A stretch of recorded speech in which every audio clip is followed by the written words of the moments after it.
All right, so this is Zane and the Hurricane. We are reading chapter 7, When the Wind Screams. I followed that dog for miles in the warm rain, through the stink and the overheated cars and the smelly exhaust fumes.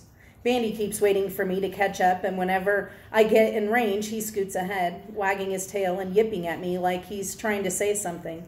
Maybe apologizing, because he must sense how bad I feel. Leaving Grammy behind, probably worried sick about me.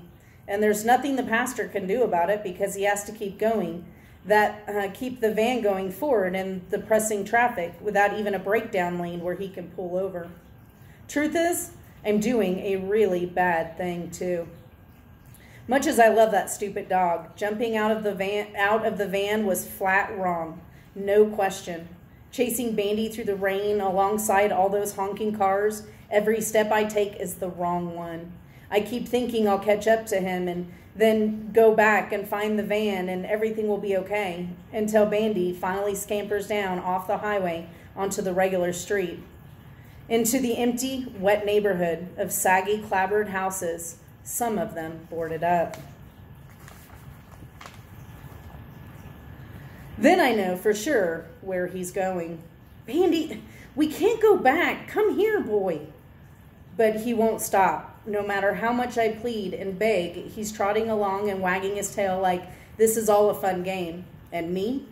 I'm following in my squishy Nikes, clothes soaked through to the skin. Not many people are left in Grammy's neighborhood, but now and then I see a few old Gumbies peer at me from behind the wet windows, shaking their heads because that boy out in the rain, he must be crazy. They've got a point. Anyone with wheels is headed out of the city, away from the hurricane, and I'm letting the little dog lead me in the opposite direction. Crazy and stupid. Totally. But I keep trudging along, my voice so hoarse I can barely shout at the dog. Not that it does any good anyway, shouting for him to come back. Bandy has his own idea that he thinks is right. It started with him running away from a scary dog, but at some point he decided to take me home. As close to home as he knew.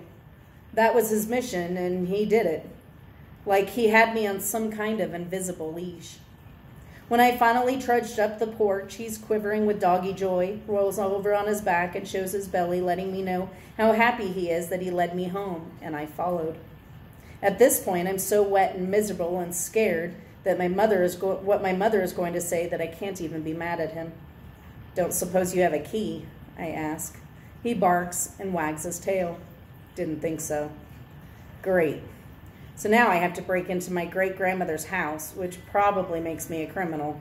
I certainly feel like one, eyeing the other houses on the block to see if anybody is watching. Nobody's home, and if they are, they're not showing themselves. I try the window, find one that's not locked, force it up, and shimmy inside, landing with a thump. Then I open the front door and let Bandy in. He's like a little sponge, shaking drops in all directions, and I'm not much better. I get a bunch of towels from the bathroom and try to dry us off, but the dog thinks this is a game, and somehow we both end up wetter than we started. Bet you're hungry, hey boy? He barks as if to say yes. No surprise, he's always hungry. The food's in the church van, I tell him. Maybe we can find something in Grammy's cupboards. There are cans on the shelves, mostly soup. Turns out Bandy likes beef stew. I have some myself, not bothering to heat it up. Tastes kind of weird that way, but I'm so hungry it doesn't matter. After slurping up his food, Bandy turns around in a little circle and instantly falls asleep with his head on my foot. A gust of wind rattles the windows, sending a shiver through me. Even though I'm still hot, funny thing, I never expected to find the house so lonesome. The place was full of Miss Trissy, and all of her stories and her pictures and her songs, and for some reason, me and Bandy don't seem to fill up the empty. Thinking about it only makes me feel worse, so I slip my foot out from under the dog and go to that big old telephone and make the dreaded call to my mom. I'm slotting the numbers in the rotary dial, heart pounding, afraid of what she'll say. From the moment I slipped out of the van, I knew I'd have to make this call, but that doesn't make it any easier. She picks up on the first ring and goes, "Tell me you're okay." "I'm okay, Mom. We're at Grammy's. That's where Bandy ran to. I explain how my cell phone is in my backpack and the backpack is in the church van, so I couldn't have called until I got to Grammy's house. I tell her how sorry I am for what happened, but it wasn't my fault. I had to do it. Mom cuts me off and says, we'll deal with that later. Your poor grandmother is in a state, of course. Pastor Daniels called the police from the vehicle to report a boy lost on the highway. Obviously, they didn't find you.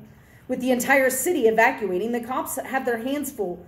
But as soon as we hang up, I'm going to call them and wait on the line as long as it takes and give them your location. When they show up, young man, you will let them take you to a storm shelter. There will be no argument on the subject. But what about Bandy? I heard on the radio that the shelters don't allow pets. I said no arguments. She means it, so I shut up. I understand that you love that little dog, she says, relenting. I thought he'd get run over, I blurt. Mom takes a deep breath and goes, I'm hanging up to call the police. Maybe there's a shelter that allows pets. I'll call you back as soon as I find out. Okay, Mom. Love you. Love you too. Hours go by. The cops never show up that night. Not ever, actually. Hours tick by, one long minute at a time. Hours and hours. And the phone doesn't ring and keeps not ringing. Outside the dark, the wind begins to talk. Well, not talk exactly. More like little noises shrieking up one side of the roof and down the other like a pack of crazy invisible monsters coming through the night to get us. There's nothing to do but curl up on the couch with Bandy and try and watch some TV through the static and wait for the phone to ring. The only thing on Grammy's one station is the hurricane. The same stuff over and over. And eventually my eyelids get heavy and I must have fallen asleep because the next thing I know, the TV is off and the room is dark. The whole house is dark. Black dark. Not even a glimmer of light. The power is out.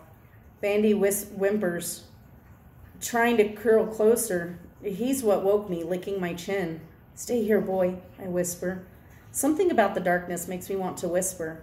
I feel my way along the telephone table and lift the heavy receiver, hoping to hear my mom's voice on the other end, telling me not to worry. But there's no one there. The phone line is dead. And the wind begins to scream.